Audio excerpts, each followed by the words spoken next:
we can see somebody's breakfast 1 second after they take the picture, bro. Like, they show you what they're eating, and you can see it in 1 before they take the first bite.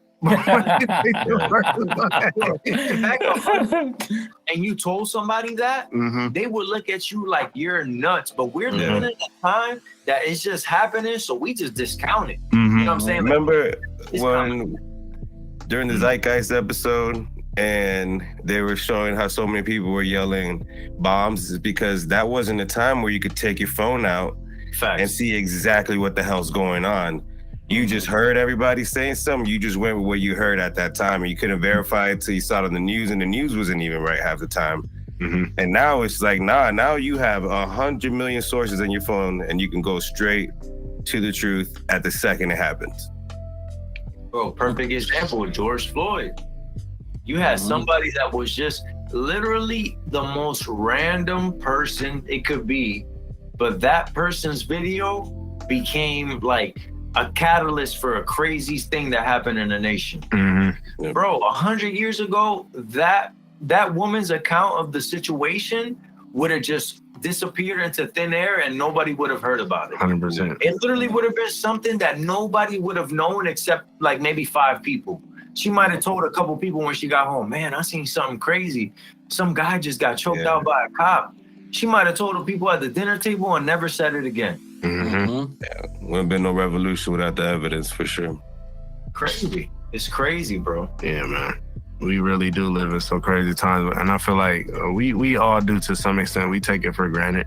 You know what I'm saying? That's something I'm trying to work on, because I'm about to start putting out, like, you know, I have to play the game. You know what I'm saying? I gotta put out content and all that stupid shit. So I'm trying to figure out a way to do it without compromising my integrity. Wow, he said the exact words. Yeah, I knew it was coming. That's the exact words. Hey, this is gonna sound like it's fabricated, but shout out to LAYG, which is Freddie, my homie. He's the one that's been helping me with the promotion and the marketing that I've been doing. And he's been really helping me tap in on that.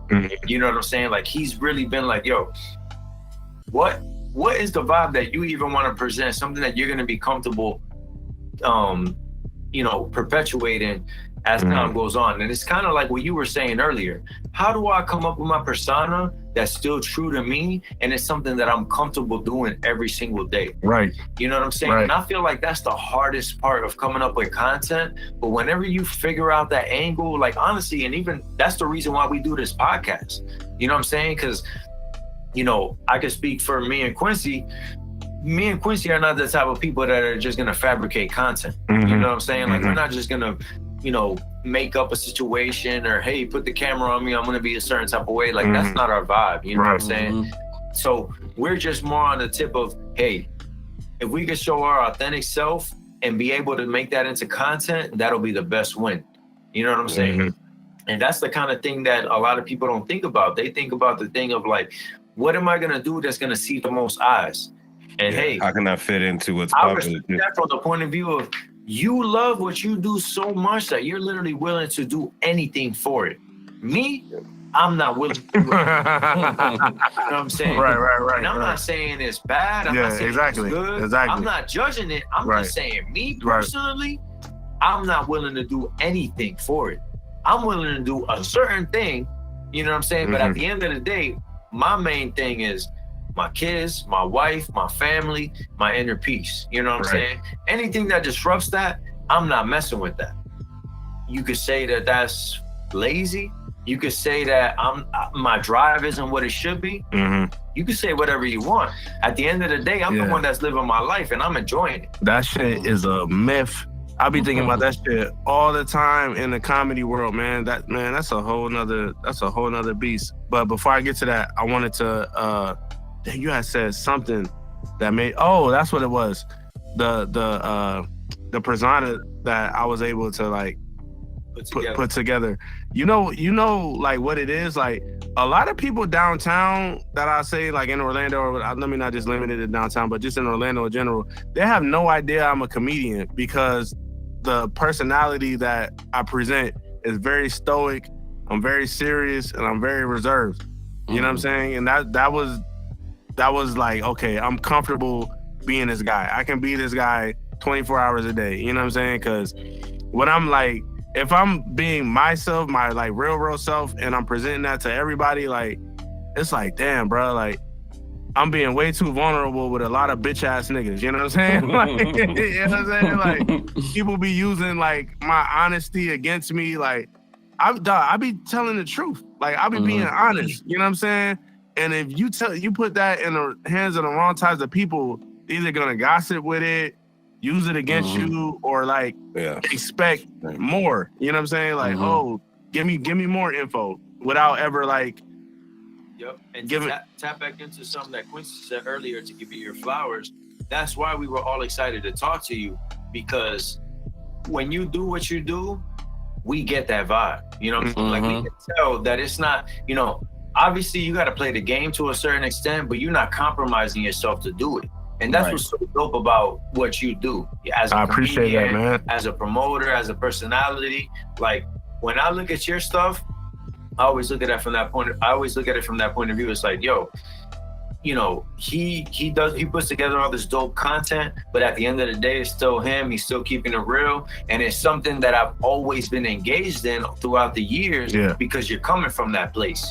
You know what I'm saying? Like, a lot of people, and that's why I commend you for even dealing with those, you know, like, you know what I'm saying? Because, you know what I'm saying? And it goes back to what I was saying earlier. Me, myself, I feel like I don't have the strength to deal with that. You know what I'm saying? And it might be wrong, it might be right, but at the end of the day, you have the strength to deal with that. And that's the path that you're in. That's what you chose to do. We all enjoy what you do. You know what I'm saying? We like to see what you're up to.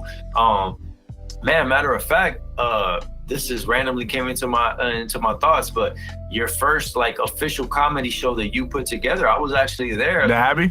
Yep, the Abbey. I was there too. Oh yeah, you did the flyer. Yeah, no, you did the flyer. Yeah, you did the flyer. Matter of fact, yeah. Back into it. Freddie was there taking video as well. When I saw him, yo, oh my God. Dog, I don't know why I was thinking of a different Freddie. Yeah, Freddie who? He be hooping. Yo, when I seen Freddie there, I'm not gonna lie, bro. That also kicked off me and Freddie messing with each other on the content tip. Dope. So that's kind of crazy. I haven't thought about that in a long time. That's crazy. Bro. I thought you was talking about a different Freddie this whole Freddie, time. Bro.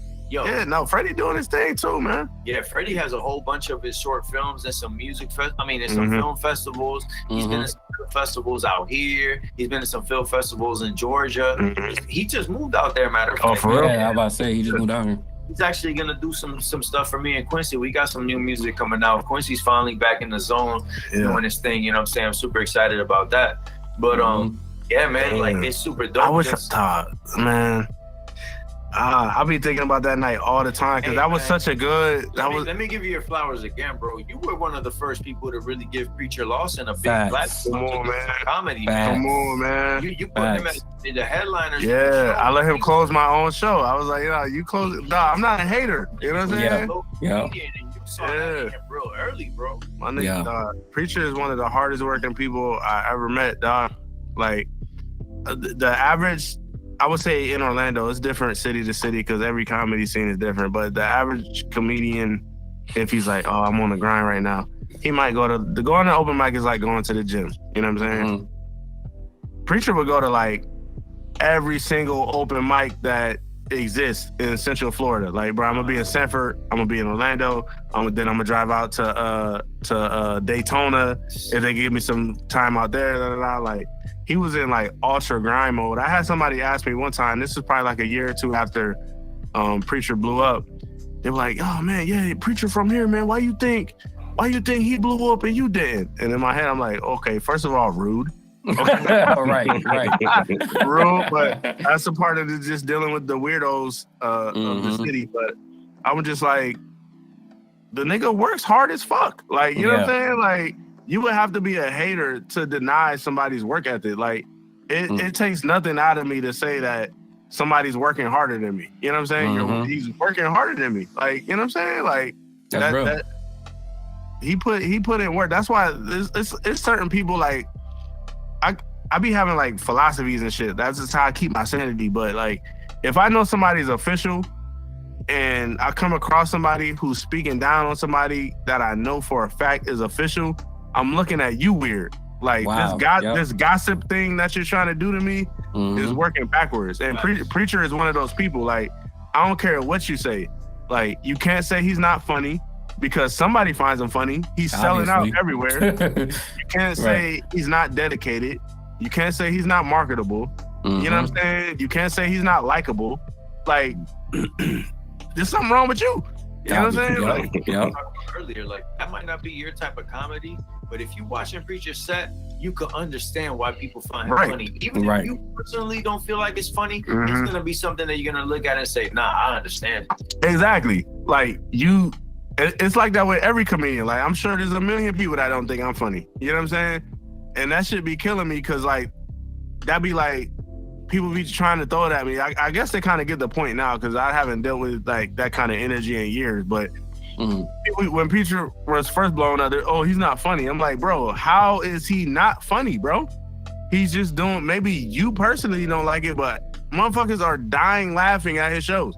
I open for him a lot, and sometimes he'll get on stage and he'll just do shit, and I'm just like, bro, there's no way in hell I would ever even feel comfortable doing that on stage, and you're up there killing it. I did one show with him in, I think it was Tampa, and this dude changed his clothes like 3 times while he was on stage because he kept pouring water on himself. So he would have like somebody from the audience come and just bring them their shirt off his back, and he'll put it on and then get back into his set, and then 10 minutes later he'll just pour the water out and dump it on his head again. And they were dying laughing. I'm like, yo, this nigga is killing this shit. You know what I'm saying? Like, how was that not funny?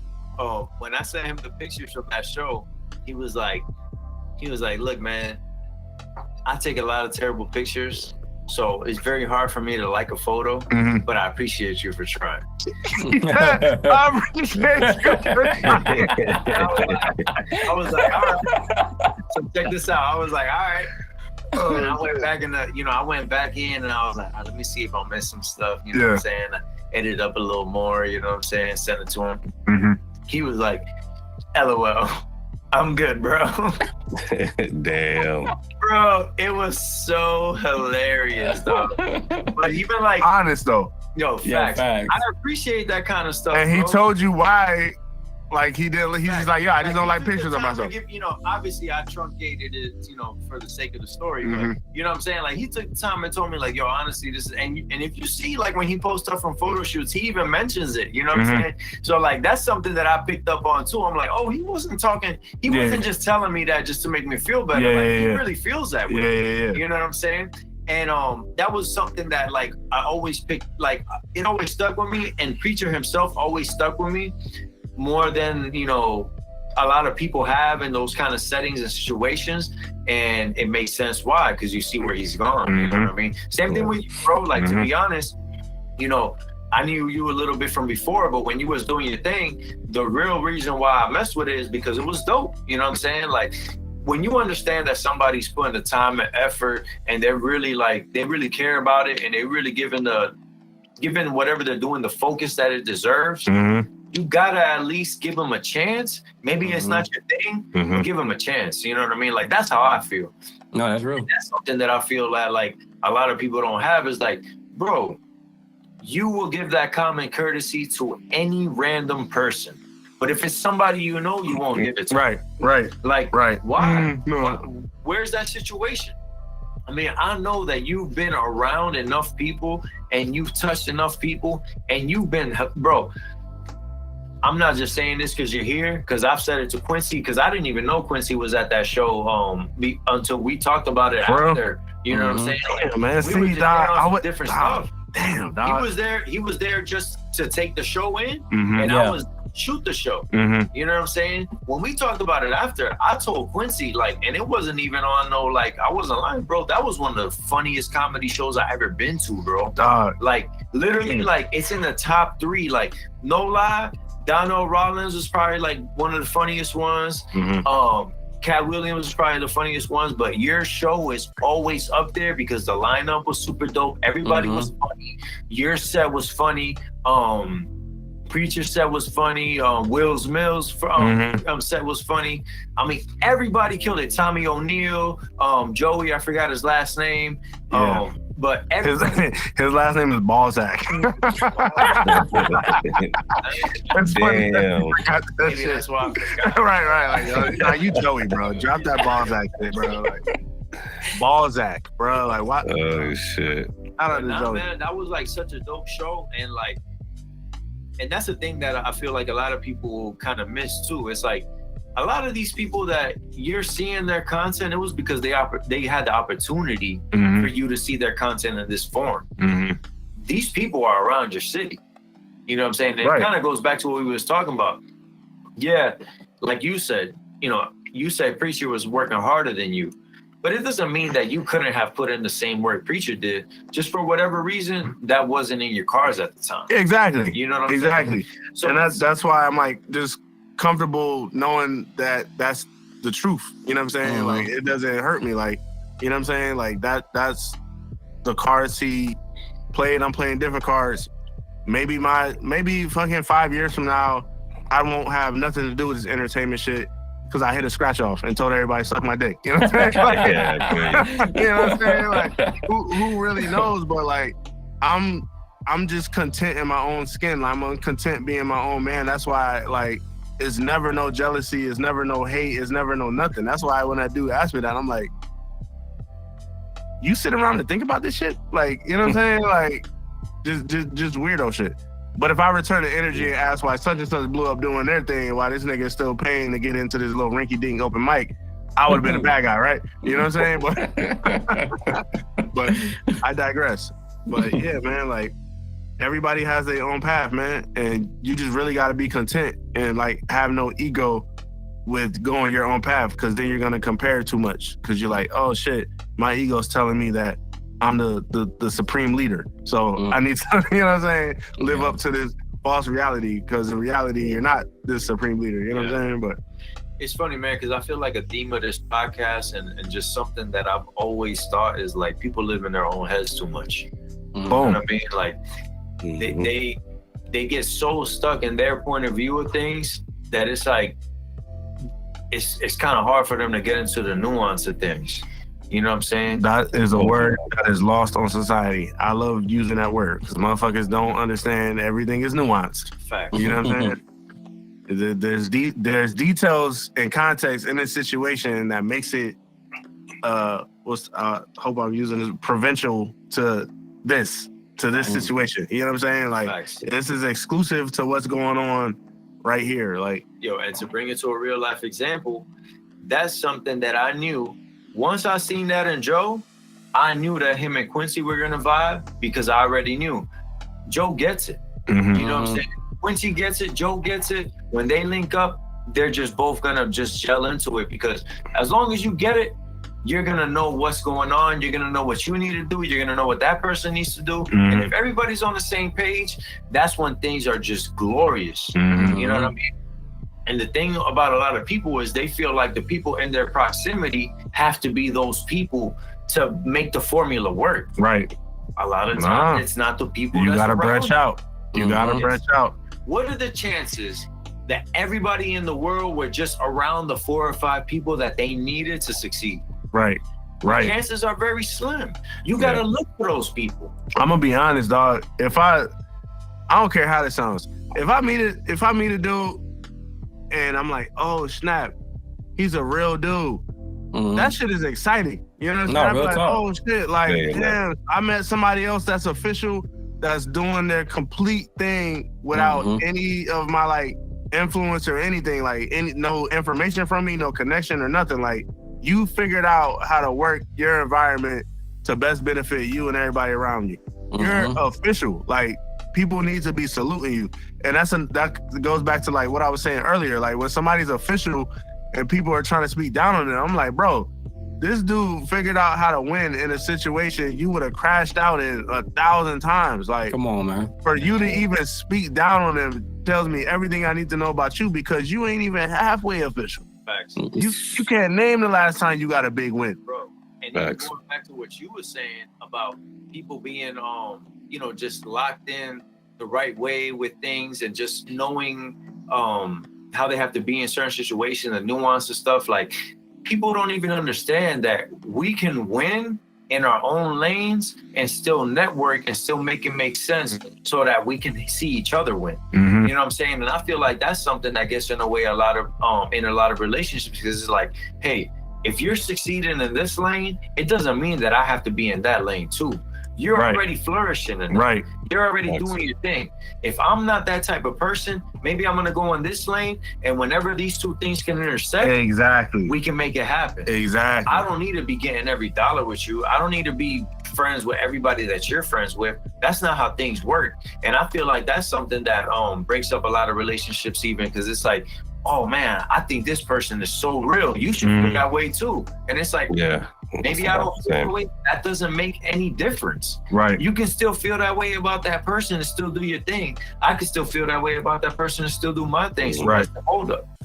A lot of It's- people don't like that though.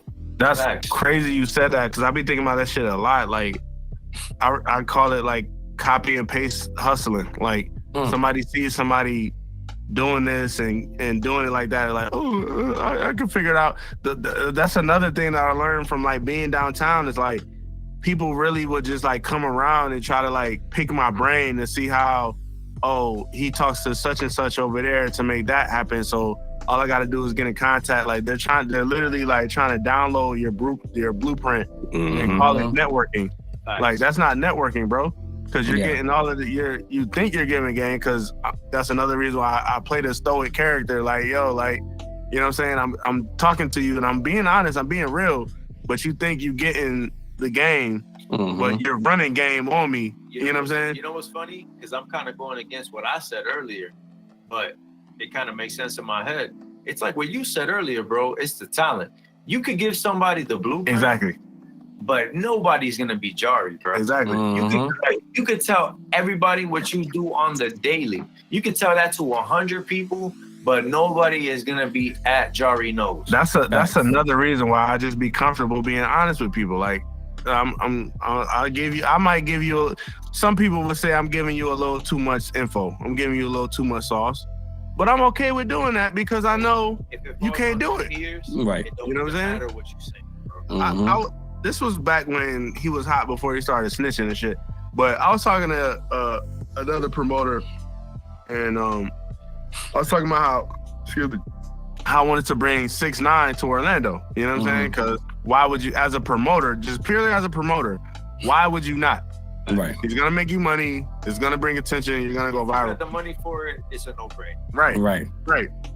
And I was telling another promoter about it, and this is like, whatever. But I told him that, and he's like, bruh, like, I know you fuck with me, but you should never tell niggas your next move. And I'm thinking like, bruh, if I viewed you as a threat, maybe what you were saying would have some validity to it. But I know a nigga like you is not gonna be able to pull that off. You know what I'm saying? Niggas gonna, you probably don't even know how to type an email, my nigga. But the fact that was his response, I just always view him as a weirdo after that, because it's like, bruh, this isn't power. Like, Yeah. you know what I'm saying? Like, so we're throwing parties, bro. Like, my nigga, we're not in some cold war with each other. Like, I'm not about to be acting like, oh, this is my clique and that's your clique. And nah, nigga, you think I'm dumb enough to tell you some shit that you could take from me? You know what I'm saying? You're just talking my feelings just by responding like that. So I'm like, all right, whatever. But exactly, like he don't have the talent to pull that off. So he didn't even think about the fact that you thought about this 8 times before you even brought it to him. Like, he didn't even think about exactly. Because at the time, like, bruh, people, even if you got the money to book a celebrity, you still got to have the connection and the know-how, because you got to get in contact with them. And every famous person has 7 people around them swearing to people that they can get in contact with such and such. Facts. Every single day, there's somebody with 1 million followers canceling a show, canceling an event, canceling a product because they couldn't get enough people to buy it to make it profitable. Why? Because real engagement and real followers is something that you can't fake. You can fake the followers. You can fake the verified check. You could fake everything, but people messing with you, you Right. can't fake that. Facts. That's why when a lot of celebrities get in trouble, and it just seems like nothing happened, is because it's like, yeah, they made a genuine connection with their fan base. The ones that be like getting canceled and shit like that is because, all right, I hate to shit on them because like this is a sidebar, but I feel like everybody has their position, like their role to play in the whole grand scheme of things. So I say that because I kind of feel like that's why Travis Scott got so much bad publicity when that happened at his festival, because Travis Scott's super famous. People buy his shoes. They want to look like him and shit. Mhm. But I feel like he never really made a real genuine connection with his fan base because Real he ain't talk. talking about shit. Real He's not talk. talking about shit. He just look cool. Mhm. So now that he doesn't look cool, it's super easy to be like, man. Check this out. I have the counters to that argument because I'm actually a big Travis Scott fan. Mm-hmm. My appeal with Travis Scott is strictly in the artistry, Mm. the videos, the music. Yeah, I'm a big fan of lyrics and content, yeah, but the way he puts together his music and the vibe that it gives you, it just, even though let's say lyrically he's not on the level of some other people, yeah. but all together he's on that level. Like, Mhm. like his artistry is in a different frequency.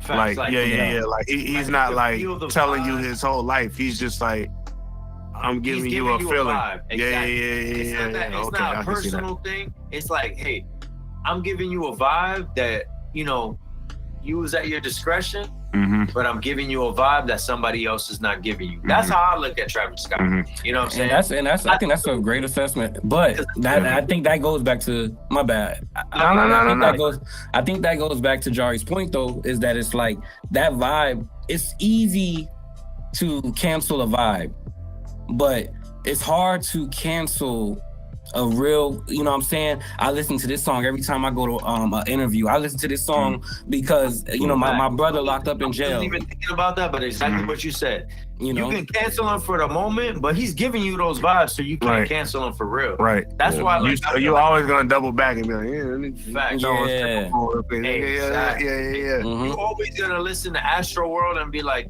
dog, no matter what happens, Astro World is still there. Mm-hmm. You know what I'm saying? Because I'm gonna tell you this way.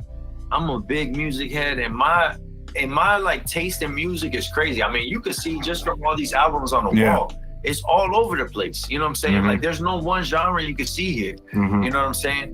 But Astro World was one of those albums that right from when the first track hit, I was like, this is different. I'm about to put that shit on, man. I feel like, That shit does it. even like before the festival shit, I didn't really sit down with Astro World yet. You know something crazy, something stupid I did that. I thought Don Toliver was Akon that whole time. Oh I shit. swear to God, yo, I was like, yo, this nigga got Akon. And the crazy thing is, he's super dope too. Yeah, That's he Travis is. Scott's artist. Yeah. He is. Mhm. But I'm gonna tell you this. Shout out to my brother Franco, man. My brother actually hit me up out of nowhere and he was like, hey, the Upper Bowl tickets for Travis Scott's like $20 right now for the Astro World tour. The in Amway Orlando. Dog, I was Man, at that shit. That shit was crazy. Dog, That shit was crazy. I wasn't a big, like, I listened to the album when it dropped, Mhm. and Astro World was the first thing that really brought me in.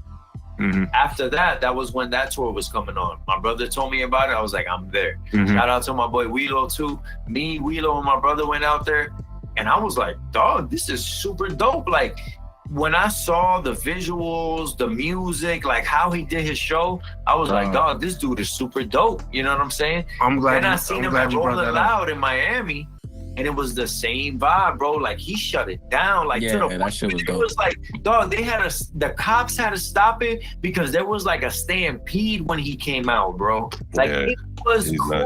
crazy, Mhm. dog. Me and Quincy left early from that performance because we was like, yo, I don't know about this, dog. Because, Right. you know, going back to what we was talking about earlier, dog, we from Wentworth. Like, we don't know. Yeah, all that nothing about all that crazy- rage. Yeah, facts. Yeah.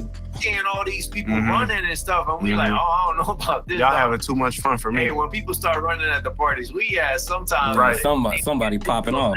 Right. Yo, facts, dog. So we slid early, but dog, like, we seen that effect. You know what I'm saying? Nah, you absolutely right, dog. I'm glad you brought that up because that Travis Scott concert, I will say, that was the most fun I ever had at a concert in my life. That shit was lit, dog. And I went with my rich Jewish friends, so they had like a booth, like a little suite. Hey, that's what nice. Says he said, get you some rich Jewish friends and listen to them. That's a whole nother conversation, bro. I swear to God, bro. Having like Jewish friends really like changed my outlook on a lot of shit, bro. Like people like. Hey, real quick, I'm gonna interject real quick. Yeah. When you see a lot of people with big money, they got Jewish names and they're Jewish. That's all I'm saying. That's a statistic. I don't want to get like the podcast canceled and shit, but I don't see what's wrong about saying Jewish people get money. Facts. I would. What's wrong with that? I'm Puerto Rican. I would love for people to say, "Dang, you Puerto Rican, you must be getting bread." Yeah, exactly. That's how good they are at getting money. Managing their money. Getting money is a bad thing. Like, nigga, I don't believe you. This don't hurt your feelings that I'm saying you got money. That's why I be fucking with my Jewish friends all the time about how they get money. Like, yeah, you get money, you're a Jew. I'm not letting you off the hook. Like, you can bring up Anne Frank as many times as you want, nigga. You still get money. So on a super tiny scale, it's even like what I was talking about earlier with Wentworth. People that was, living in 2-story homes with movie theaters in them was trying to be us. You know what I mean? And we were like, bro, what are you talking about? Like, you having money is dope. You know what I'm saying? But they didn't see enjoy that. And it always goes back to the thing of like, whatever you grow up as, it's your everyday, so you just get used to it. No matter what situation you're in growing up. Yo, perfect example. Bronny James. You know what I'm saying? His dad is the greatest basketball player in the world the whole time that he's alive. Yeah, that's nuts. Bro, none of us can relate to his lifestyle, bro. None of us can relate to anything that he's going through. And that's why, like, things like that, bro, I don't even comment on because it's like, bro, I don't even have any idea if that makes sense. Right. I seen a lot of people was giving him slack about him taking that white girl to prom, man. That shit was so pathetic to me. Yeah. That shit was pathetic. What does he have to do with anything as far as who he likes? Bruh. And like, it's niggas I went to high school with that went to prom with a white girl. You know what I'm saying? And all of y'all Twitter finger motherfuckers wasn't talking shit to them. Right. But now that you 32 years old and you got a Twitter account you want to speak on, you know what I'm saying? Like, why you ain't sit at the fucking James and them who's fucking all the white girls on the cheerleading team? Because you know they would have whooped your monkey ass. Facts. You know what I'm saying? Now everybody all bold. That shit be killing me, dog. Like, but it's like I say, bro, everybody got a role to play in the revolution, bro. You know what I'm saying? There's some dudes who gonna do the interracial thing. There's some dudes who's not. But neither of them should be condemned. It's just a part of the entire process. If that's what you truly want, if you really want peace, I'm getting sidetracked. I'm sorry. We was talking about something else. I feel you, because honestly, bro, that even goes back to the anonymity of things when it comes to social media. Because a lot of these people that are commenting on that kind of stuff, when you look at their profiles, they're the ones that you can't even tell who they are. Bro. You click on their profile, they Twitter post Google pictures all over their feed. You know what I'm saying? Like, you don't even know what this person looks like. It's like a pigeon.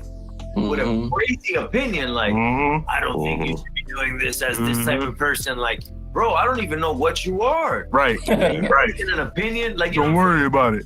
Like, even goes back to something we talked about before the podcast, Elon Musk buying Twitter, and he's trying to back out of the deal.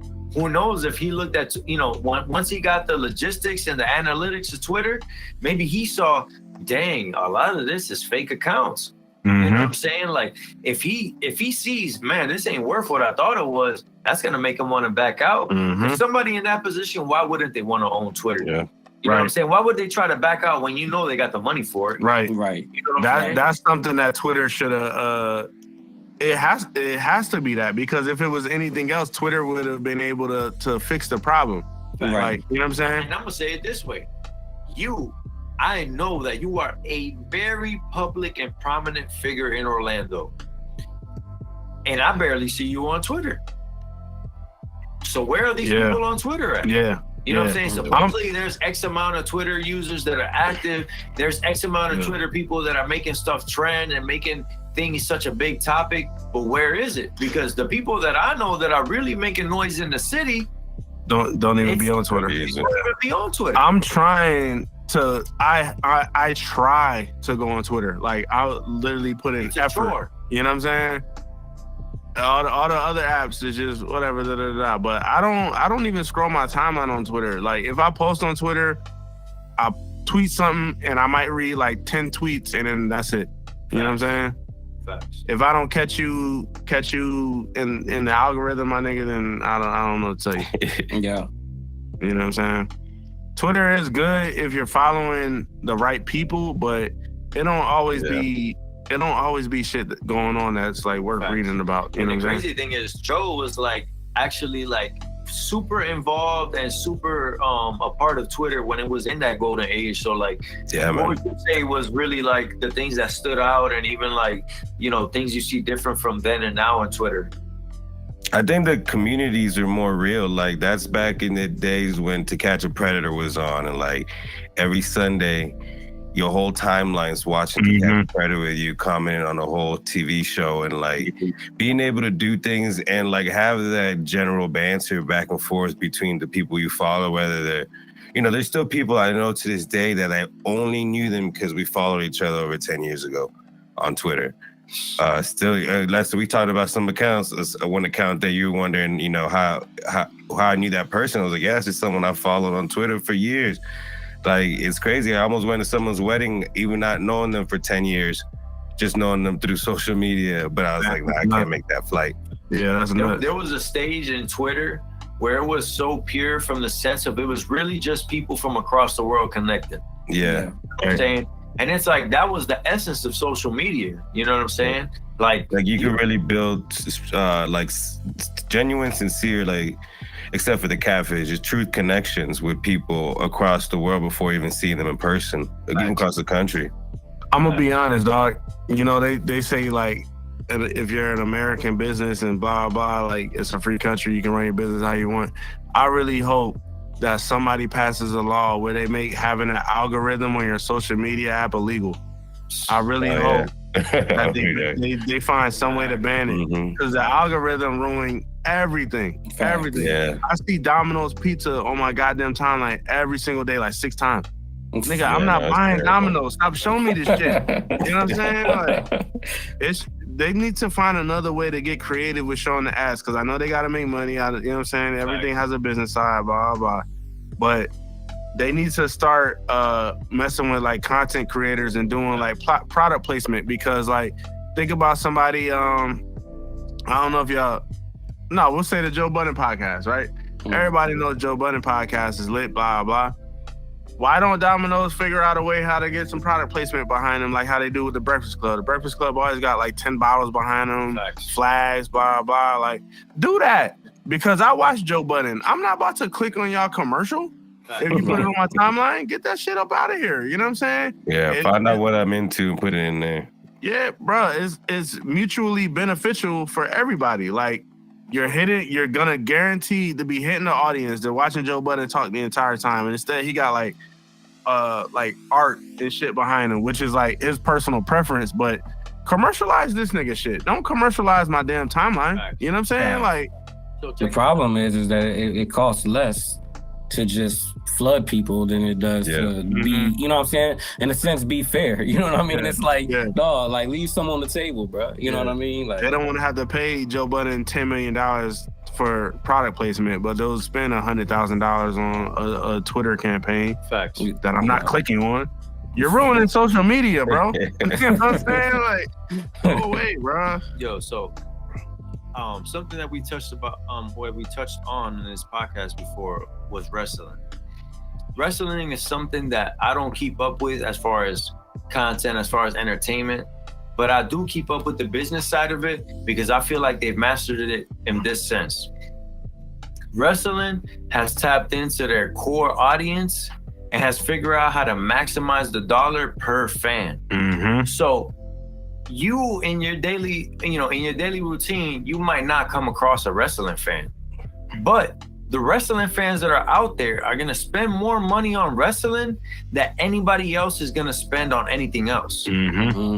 So you're talking about an audience that's going to spend, no lie, bro, it's like at least 10 times what another fan is going to spend for something.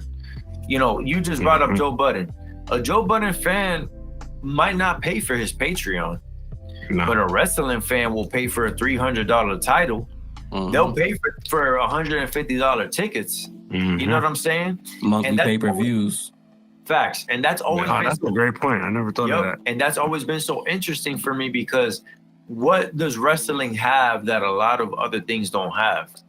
Wrestling is a literal physical display of what somebody is willing to go through for what they're passionate about. You know what I'm saying? What's a wrestler everybody messes with? Jeff Hardy. Why do we mess with Jeff Hardy? Because regardless of what we think about wrestling, when we see a dude on a 30-foot ladder doing a front flip onto some tables, dog, we know that's not fake. Right. We know this dude really likes wrestling to do this move, because ain't no way none of us are jumping off a 30-foot ladder onto a 300-pound dude that's on 3 tables that are on fire with barbed wire, bro. Yeah, I agree. Right. That's a physical display of what that man is willing to go through for what he loves. And that's why wrestling wins as one of the content types. Because why? Because people are willing to spend, because they can see you're putting your life on the line for this. There's not a lot of things that you could do that for. Nah, that's facts. I never thought about that. Yo, I always thought about wrestling like the political aspect. Like a lot of people graduate from wrestling and get into politics and shit. That was one thing that I always thought was like... That's crazy that you said that, because that's always something that I thought about too. It's like, yo, Donald Trump was at WrestleMania. Right. And bro, when I saw his presidential campaigns, I'm like, bro, he's talking like Triple H, The Rock. Yeah, bro. You know what I'm saying? I think they got there's a connection there. Like, you know how niggas be on that Illuminati shit? There's some kind of brotherhood between wrestling and politics. That I want to watch a documentary on that. Jesse Ventura, dog, you talking about dudes that have been governors of states. Jesse Ventura was the governor of Minnesota. We talking about a state in the United States, the strongest nation in the world, bro. They keep trying to push The Rock. Arnold Schwarzenegger, he was a dude that was in WWE. He was an action hero, governor of California. Donald Trump is a WWE Hall of Famer. He was in the main event of WrestleMania, and he ended up being president, dog. There's something there, man. There's something there. I want to see a documentary about that. You know what I'm saying? And it goes back to what Joe was saying. Dark Side of the they have those documentaries. Dark Side of Wrestling, They got the Dark Side of Wrestling where they talk about all those different things. And it's crazy, bro, how much influence and how many things translate across the board. And it's even like what we was talking about earlier, to bring it full circle. A great artist in any sense, political artist, musical artist, comedic artist, movie artist, whatever you looking at it, there's a lot of common threads in there, and they're gonna respect each other no matter what, because they know that they did what, Jeff Hardy, bro, somebody like Jeff Hardy and Donald Trump, they'll look at each other and be like, yo, I understand what you want because I'm on the same vibe.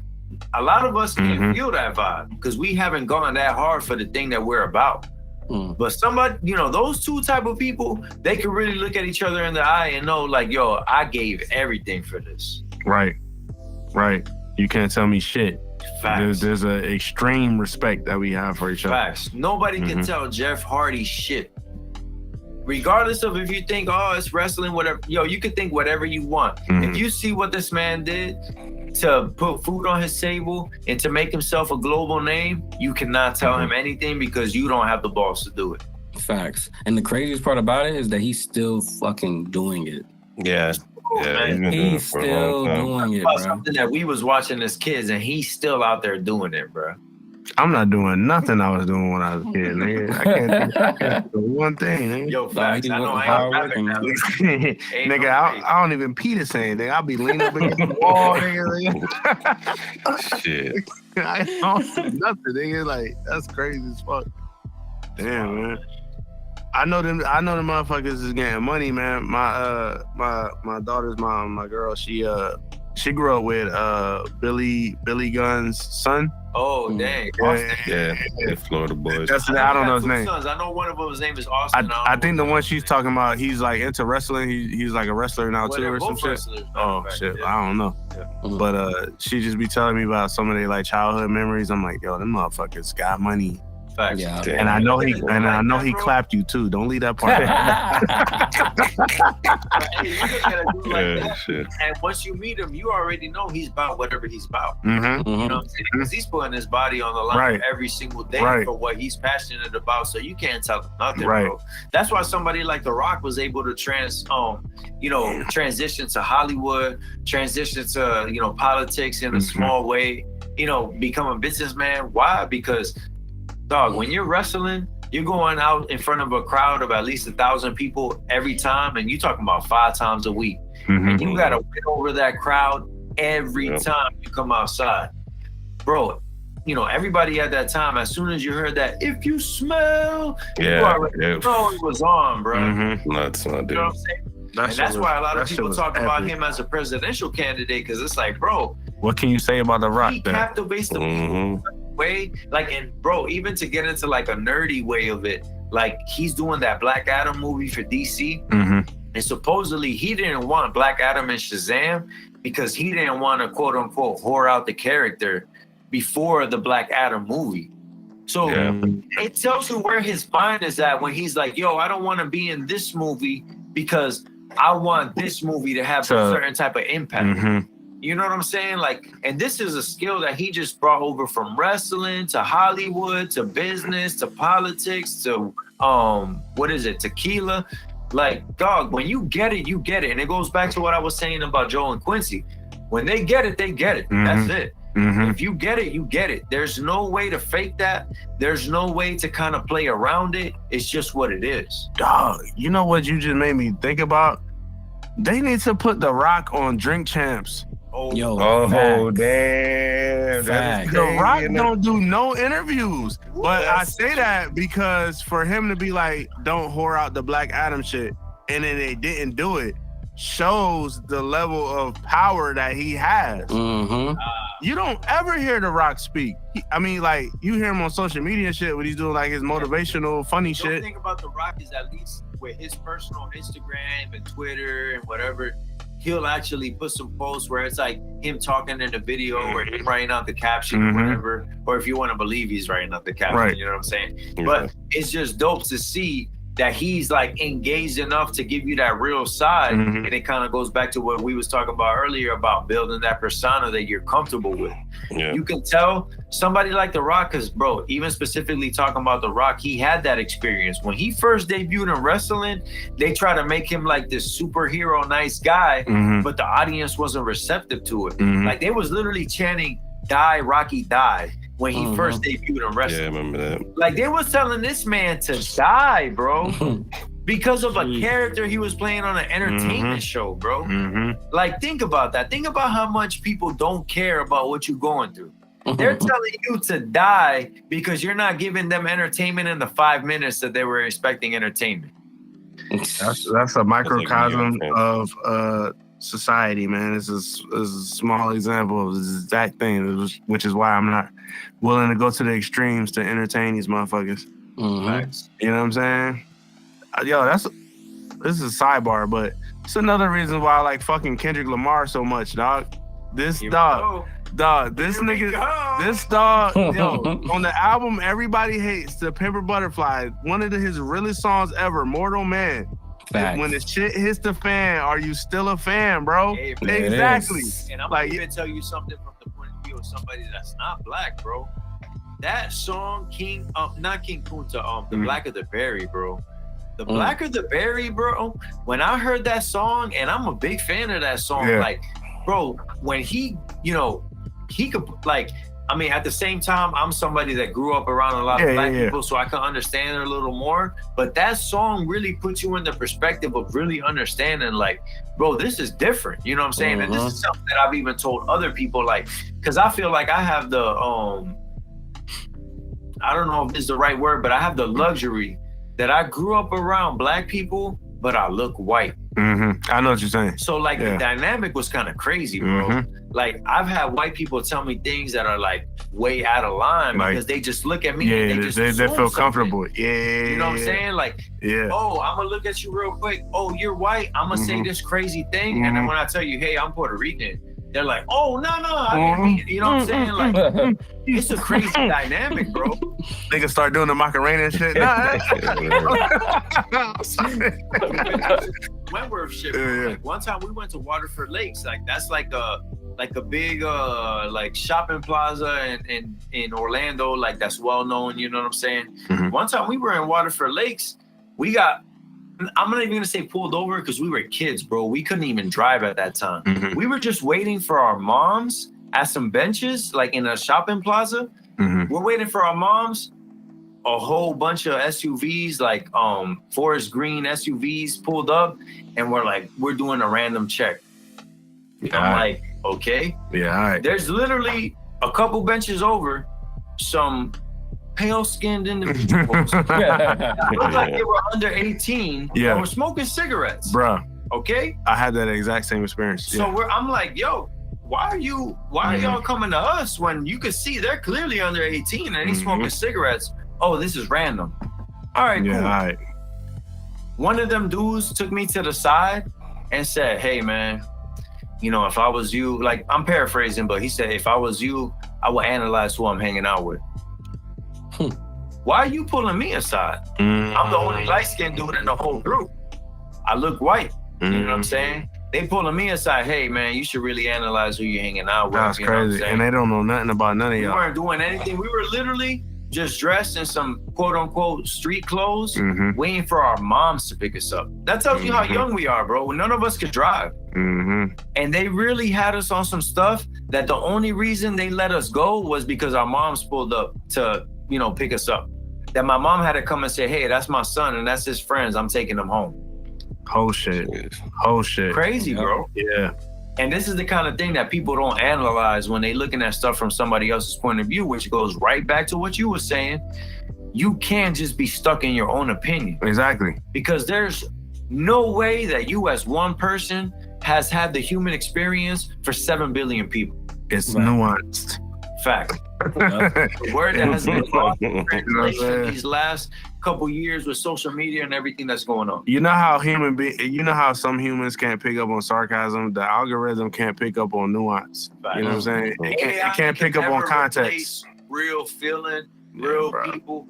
And it's crazy, dog, because my kids actually asked me, like, yo, we trying to watch a scary movie.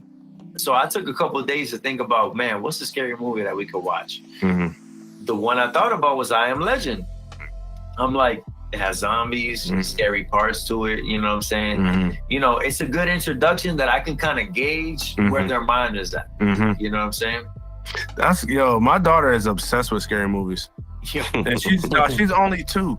Like, I want to watch scary. Like, I don't know where that came from. Like, I don't be sitting around making her watch none of this shit. But she's like obsessed with Halloween. It's so crazy. When it gets dark, sometimes she'll point it to the window and be like, "It's Halloween!" Like, no. It's June. What are you talking about? Man, how was that even? Like, you're kind of like, I mean, by the standards of what we grew up in, you're a late dad, bro. You know what I'm saying? Your daughter's pretty young for what age you are. You know, I mean, normally that's where it is, but you know where we came from, it's a little later. So how's that? Man, it's crazy that you even say it like that, because once I had my daughter, I was like, damn, bro, I wish I had kids sooner. Like, because I love this shit. Like, this is the best shit ever. To put it in perspective, we're around the same age, a couple years apart. I got a 9 and a 12-year-old, you know what I'm saying? Like, exactly. Daughter 3? 2. She just turned 2. Yeah. I'm like, damn, bro, if I would have known this, I don't want to get explicit, but I would have did what I did a lot sooner, man. This shit is so dope. When I had my daughter, I was like, damn, bro, I can't believe people who don't talk about being a parent more often, because this shit is like, I can't even remember people no more. Like the people that were just around me before I had a kid when I'm downtown and shit. I swear it's not on no Hollywood ego shit. People will come up to me, oh, da da da da da. And I'm like, bro, I do not know you. Like, you know what I'm saying? Like, I'm living in a whole different reality. I don't know if it's just becoming a parent or the pandemic or what. Hey, man. But in the purest form, bro, that love is crazy. Bro. That love that you feel, like, because, I could speak for me only. I was a bum before I found out my wife was pregnant with my daughter. Once I found that out, that's the only thing that made me say, hey, I need to change. Right. You know, everything is for real. I didn't care about myself. I didn't care about nothing, bro. When I found out I was about to have a daughter, I'm like, nah, bro, I need to make a change. You know what I'm saying? And that was such a big thing for me. And like, that's even such a big part of who I am now. And even goes back to what we was talking about. Like, I'm not willing to make certain sacrifices. Why? Because being around for my kids means so much more to me. Right. You know what I'm saying? Right. Like, there's no, and even it's something that we talked about on the podcast before, like, there's no awards for being real, bro. You know what I'm saying? Like, nobody hands you anything and tells you, hey, congrats for being the dude that's kept it real this whole time. You know what I'm saying? That thing goes on the radar for your whole life, bro. Yeah, that shit is so, like, foreign that it just sounds funny to even say. Congratulations for being a real nigga. It sounds sarcastic. I gotta give Quincy and Joe their flowers, because we have a group chat for the podcast, and the stuff that they even type in there is them being 100% genuine all the time. You know what I'm saying? Like, and even like you talked about earlier, Drink Champs, bro, and that's why The Rock need to be on Drink Champs, because of that reason. And Nori keeps it so real, bro. And you can tell he don't care, dog. He don't care when nobody cares about him really giving somebody their flowers. And when you give people their flowers, dog, it's so foreign to people, and it's so hard for people to understand. It goes back to what I was saying. Somebody like Nori, bro, he's not gonna get his flowers for a long time, bro. Yeah, for real. And him like, oh, you know, he's not a top 10 rapper. You know what I'm saying? Like, they're gonna look at him for the superficial stuff that don't really matter, and not really understand, like, dog, like, this dude really took his time to give these legends their moment in the sun, to say, hey, we haven't forgot about you, and show them their love, and show, I'm a big fan of Drink Champs, bro. Me, being a fan of hip hop and just being a fan of people that are trying to win, Drink Champs is a show that I listen to, and it's something that I catch knowledge from, because you're talking to people when they're smoking, drinking, they letting all the little like inhibitions fall. They're not really worried about nothing. They really talking from the heart. You know what I'm saying? So you're really catching gems from these people that have done these successful things. They have, reached these certain heights, and you're really hearing them at their purest form. And you're understanding, like, dang, bro, like, X, Y, and Z is similar to me. X, Y, and Z is different from me. I need to come up in these areas. I'm good in these areas. You know what I'm saying? Like, it's something that really gives you a chance to really analyze, like, what do I need to be doing to really get to the point where I honestly want to be at? Differently. What I need to be doing differently. Dog, you just gave me a fucking great fucking idea, dog. I'm about to just start calling you and just telling you to talk. I've been fucking with like podcasts and shit for years, like since like 2014. Like I had like a little podcast, blah, blah, blah. I do it, and then like it just doesn't come out the way that I want it to be displayed. You know what I'm saying? Like, so I'm in a position now where like I'm about to revamp something I did and like having like a real studio. But when you said they have somebody successful, drunk, inhibitions, that line, it made me realize, like, how dope would it be, bro, if I do an event and the after party is the podcast? Nah, man. like everybody goes out, party, da-da-da, you do all of that. But nigga, I got the studio right here. It's literally right downtown, renting it out. Bring your drunk ass in here, bring your high ass in here, bring your horny ass in here. And then boom, we shoot it at a time to where all the bottle girls and shit and all the other motherfuckers who work downtown, they get off work and then they come here. Yeah, it's a lot of energy. While we're recording, you got like this bad chick that everybody be thirsting after on Instagram, walking in, what this y'all doing? Because they all cool. Like, dog, that's one thing I will say. Like, that's one of the huge disconnects. I don't know if it goes on as much anymore because social media kind of took not social media, OnlyFans kind of took the mystery out of it. Because now, like, all the bad chicks feel like they have to be butt naked. You know what I'm saying? Like, so they're not like as like intriguing as they once were at some point. But shout out to $1 million worth of game, because Gilly said, when you look, all these chicks look the same. They getting the same surgeries, they going for the same style, and it's crazy because like us growing up, we was looking at chicks like Lisa Bonet. You know what I'm saying? That was different. You know what I'm saying? Like that's what made them good. Facts. When they came on the scene, it's like, oh, that's a whole Jada new. Pinkett Smith, Nia Long, man. They would look like them. You know what I'm saying? I think we're getting back to that though. I think the BBL era is over. I think everybody understands that, like, yo, that shit is not it. You know what I'm saying? A good one, a good BBL, cool. You know the BBLs I like is when like a chick is like, she's past the point of like being able to go to the gym. You know what I'm saying? It's like, okay, you needed to get a BBL. It was damn near life-saving. You know what I'm saying? Yeah. Those are the ones where I'm like, okay, I get it. You did what you did. But a lot of these chicks be getting BBLs. It's just like, bro, if you went to the gym, you would have been way better. Way better. Now you just look weird. You look weird. I always say that. Vegan ass. I don't want that. Me and my wife vegan ass. one of these tattoo shows, and then like one of the people, you know, one of the contestants in the show was showing like a tattoo they got done, and they had to get it redone. And it was like around their belly button, bro. The belly button looked like, you remember the John Leguizamo Mario Brothers movie? Bro, it looked like the Goombas. Not the Goomba belly button, bro. Dog. Why you ain't went to a good surgeon? Oh man. The Goomba vibes, dog. The belly button is low key important though. Like you don't think about it. You don't think about it like that. You know what I'm saying? But when you're in the moment and you see it there and it look weird, it fucks up the whole thing. The way I am about feet.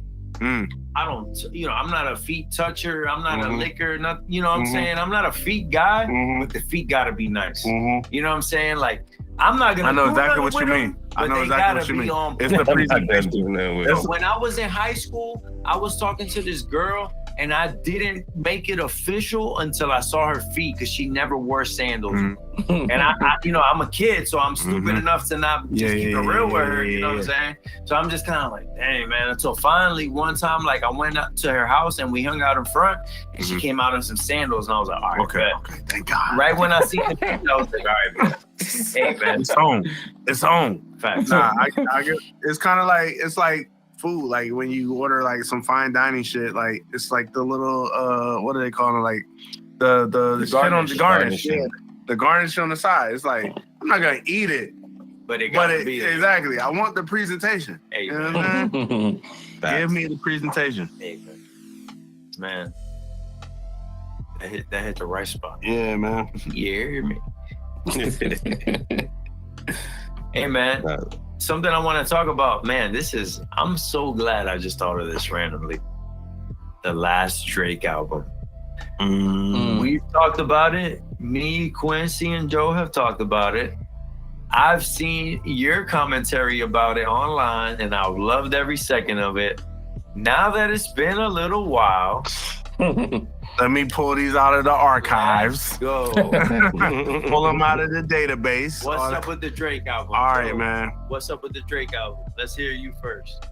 You're the Drake fan on the podcast, so I'm still hearing it. We was just at a pool party 2 weeks ago out here at Encore Beach Club, and they're still bumping almost the whole album. And we're talking about Honestly Nevermind, the latest Drake album at the time right now. So go ahead and continue your commentary, my friend.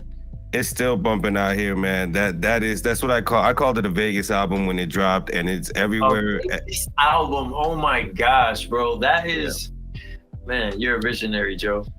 That's how I saw it, and like he's literally plugged into. So out here is only so much mixing the DJ could do into the dance and the house music with hip hop, because that's all the clubs there is. So they know hip hop heads have no choice but to come to the clubs. So you, as the biggest native, do you think? I mean, obviously Drake is at a point where he can do whatever he wants. He don't even have to be subjected to this. But do you think Drake is somebody that just off this album, he could just have a Vegas residency and just enjoy the rest of his years? Oh, easily. And then he could do different. He could do a dance one for like the dance album. He can do an R&B one. That's what Usher has 3 different kinds, and each night is a different album, and he gives you a whole different show, and you pick which album you want. You been saying it? Nah, I think it ended a while ago, but if it comes back up, if it comes back up, definitely we'll try to see like the My Way night or something. Usher, I think we've all lived through, so we kind of like don't give him his props. You know what I'm saying? Like, we talking about Usher was dropping hits in the 90s, bro. You know what I'm saying? I mean, elementary, middle, high, after high, like, you know what I'm saying? I'm sure you as a club promoter, you've heard plenty of Usher. Bruh, I just catered a Chris Brown and Usher versus event the other day. I did one like months and months ago. I remember that one. Yeah. But the one I catered, they went like a lot bigger with it, and so both times you lean on that. Usher. Ooh. It's not even. No, I'm gonna be honest. It's not even close. It's not even close. It really shows like like when Usher comes on, you sing it with your eyes closed. Like you going straight. That's a good point. I feel like something that's kind of unfair to Chris Brown though is the generation that Usher came. Chris Brown didn't have that luxury. You know what I'm saying? So like, I definitely understand where you're coming from, and I'm leaning on that side too. But at the same time, Chris Brown didn't really have that same situation. Like, it's even something that I talked to my wife about. Like, you know, I'm a big vinyl head. You know what I'm saying? So I buy a lot of vinyl. My thing is like, I'm making sure I'm getting vinyl before the music went from analog to digital, because the analog is really what's giving you the sound that makes sense why you're buying that vinyl. Because you're really getting that the purest form. You know, it's going to give you exactly what Joe said. It's going to give you the purest form of the music that's going to represent what they were doing in that studio. You know what I'm saying? And a lot of people don't even consider that part of the music. You know what I'm saying? Like, they don't even know that exists. Right. Wait, what is that? What are you saying? Yeah. Nah, man. But yeah, Chris Brown. I mean, obviously Chris Brown's one of the greatest talents we ever seen. But everybody knows that. I'm a huge Chris Brown fan. As much as I'm an Usher fan, and maybe another 10 years from now, when I've had enough time with Chris Brown that I've had with Usher, pause, I will know, you know, maybe Chris Brown is that guy. But you know what I'm saying? That's another thing that people don't consider. That time is something that makes a difference too. Is like, you know, it kind of goes into the Jordan and LeBron debate, which I know that Joe and Jarri are on the same side of that, for sure. But that's something that I can't even 100% look at from like the right point of view, because the time hasn't passed where LeBron, you know, you really can feel that impact. It's even something that I put in our fantasy football group chat, Quincy and Joe, about where it shows what LeBron has averaged every year since he's been in the league. Yeah, no, that's crazy. Yeah, like that, you don't really appreciate what he's been. You don't have to be a LeBron fan to see those stats and know, dog, it doesn't matter what I feel about LeBron. This guy is a generational talent, and he's a top 5 player of all time. Right. Yeah, man. It's the time thing. I was kind of thinking though too, like, with just like in the sense of music, I feel like Usher has an advantage because they were still using like organic instruments. Facts. You know what I'm saying? Yeah. Everything he now had is somebody like Jermaine Dupri in the studio with him, Exactly. helping him bring the song along. Exactly. Somebody that had been around since the 80s and been in touch with what's resonating with people at these shows on the radio. You know what I'm saying? Like, that's something that a lot of artists don't have now. Who is the Dr. Dre of this generation right now? Somebody like Mustard.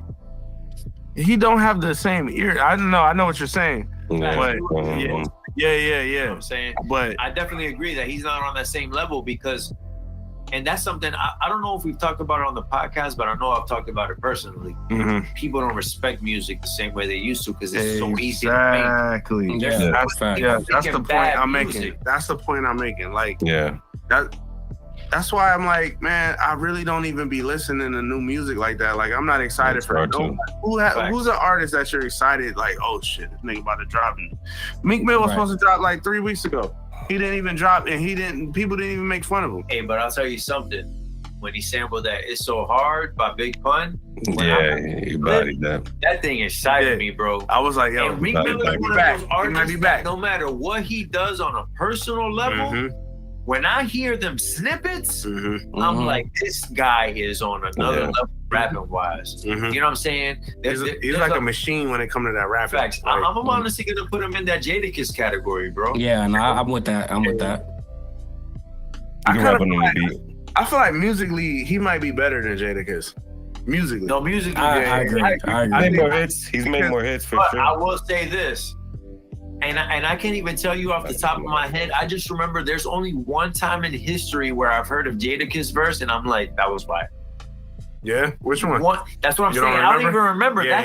That's how rare it is. Yeah, and it was like a random song that he was a feature on. That me as an artist, I'm pretty sure that he was just like, yo, let me knock this feature out real quick. You know what I'm saying? It wasn't his own joint. Yeah, you know what I'm saying? But it was something. Like I said, I don't remember which exact song it was, but it was definitely something that I was like, nah. You're right. Jadakiss got he got like the wrestler mentality where like you never feel like he's being lazy. He's like, not cheating you no matter what, bro. And that's the same quality that Meek Mill has. No matter what you feel about Meek Mill, you hear that energy, bro, and you know he's not cheating you, dog. That's a fact. That might be why he keeps like bailing himself out of the bullshit he be doing. Facts. Maybe he understands that, like, it's kind of like what I was saying. Like, no matter what happens, nigga, I can rap. It's that James Harden, bro. You might have heard I was at the Script Club last night, but I'm dropping 60. Exactly. Like, I'm still getting buckets in the booth. I'm gonna keep it real. I gotta go take a pee. So we gotta wrap this up. I've been holding this in for about 30 minutes. Yeah, it's crazy. My headphones are at 3%. I was like, damn, I don't know how long I'm gonna make it. Man, I'm pretty sure I can speak for everybody and say this is the best podcast episode that we've done so far. I can't wait for y'all to hear it. Make sure y'all tap in. Amazing conversation. At Jarri Knows, JarriKNOWS. This guy is hilarious, and the type of commentary that he's giving on everything that's going on is something that you need to be tapped into. You got anything else you want to leave him with? Man, I think that was perfect, man. You tied it up for me perfect, man. Like I said, I'm an introvert, so I don't like talking about myself. But so I'll say on my part, literally up until last week, didn't even know you guys knew each other on a personal level.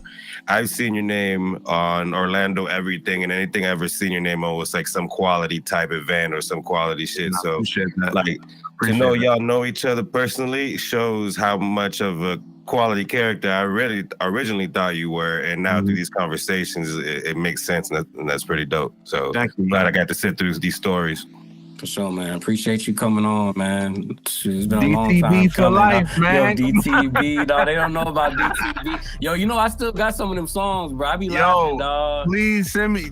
Please send me. You got the fat bitch freestyle, nigga. It's still on YouTube. Is that the name of it? It's still on YouTube, dog. I saw it a few days ago. Actually, I was just randomly going through old stuff. Oh yeah, James. Yeah. The flyest nigga from the east side, dog. Quick little side story, bro. I think I've told this on the podcast before, but when, you know, back in the Wentworth days, we were some savages, you know what I'm saying? So we didn't really know about online, things like that, because we was literally just some street kids, you know what I'm saying? So shout out to my boy Angel Yoder, matter of fact. He's the one of the fantasy league that like has been dopest fantasy league I've been a part of. He put me on, like when we went to high school, he put me on to Halo and online gaming and stuff like that. We just used to play in the neighborhood, you know what I'm saying? So he came to Wentworth and he put us on to that. Dog. Quincy moved into Wentworth. we seen him at the basketball court. We was like, yo, we be playing Halo. Quincy was like, Halo? And we're like, yeah. And he's like, oh yeah, I've heard of that game before. Yeah, I'm down to play. All right, bet. Yo, at this time, this day, we gonna play. All right, bet. Quincy pulled up, dog. He came with his own remote, bro. Angel showed me, when somebody comes with their own remote, they mean business. So I was like, oh man, this is a bad sign. This dude was like with sniper rifle, a shot, 360, quietly super too. jumps. Quiet. You know what I'm saying? Like he made it seem like he was just coming over to play on some stuff that we was on. Wrong. This guy was on some super gamer. Yo, if Chris would have been born 10 years later, he would have been like one of these super gamers. Streamer, yeah. And he just sitting there like, yeah, this is part of the game. Sometimes you get sniped from 1,000 miles away. Halo, I think Xbox. I think I know Microsoft. I might dabble. But yeah, man, thank y'all for tuning in to the Grounded Show. Stay like grounded. I said, man, make sure y'all keep tapping in. Make sure y'all follow Jarri at Jarri Knows, JarriKnows, and that's the end. We here, man.